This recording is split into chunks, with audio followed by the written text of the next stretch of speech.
ani wanta simbira kana qabsiisuudhaaf jechuudha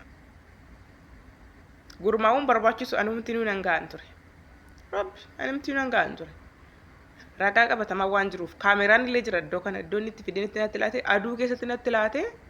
aduu keessatti gatu kun calaqqisa gaafa dhufee ol seenu guyyaa tokko buleen argee yoo ana hojiitti biiziin ture gaafa sana guyyaa tokko immoo akkas lama bulee gaafa banu waan biraadha jechuudha gaafa mana keessatti ilaalu dukkanaa waa biraa si galamte kanaaf iyyuu otoo naqeessa qabsiise ragaa meeqan qaba jechuudha akka dhufe natti laate akka birriin kaffalame akka waan hundumtuu ta'e bakka kaameraan jirutti harkaan fudhee birriitti hin kenne ragaa hundumaa nan qaban ture otoo naqeen ani lookeeshinaa fileekuishinii isaa feesbuukii isaa yala argadheera inni garuu karaa hundumaa bilookii na godhe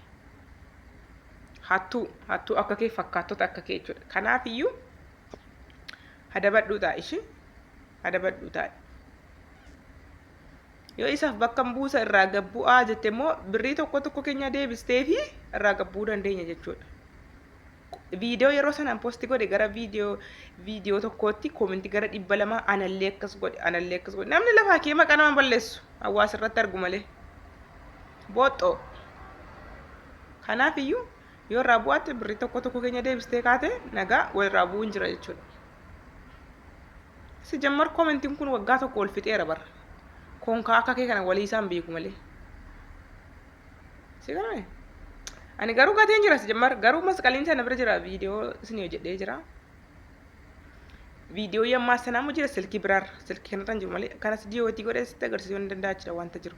Giraama 18 dheeraa ergee gaafa dhufina bira giraama 13 giraama 5 garaa keetti guuttatte.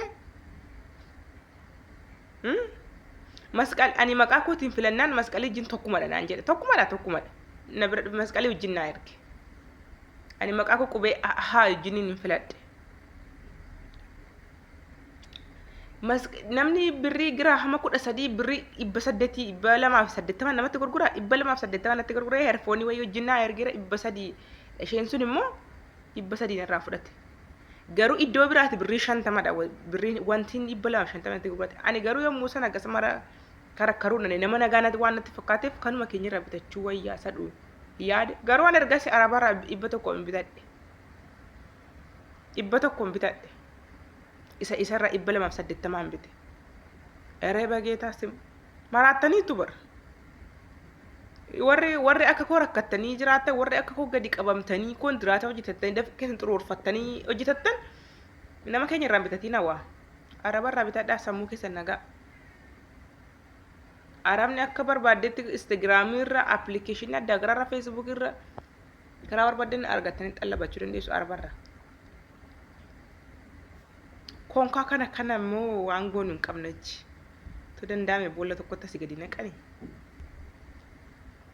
har'aaf isinitti fakkaate dafqa namaa nyaattu malee garuu galmaan isiniin hin ga'u dhumni isaa gubannaa isiniif ta'a jechuudha isinii galamte har'aaf garuu walitti coccoradhaa feemisii ta'a walitti coccoradhaa ittiin fataa zanaa jedha garuu bor dhuma keessaniif isiniif haa ta'u dhuma keessaniif kun gaarii miti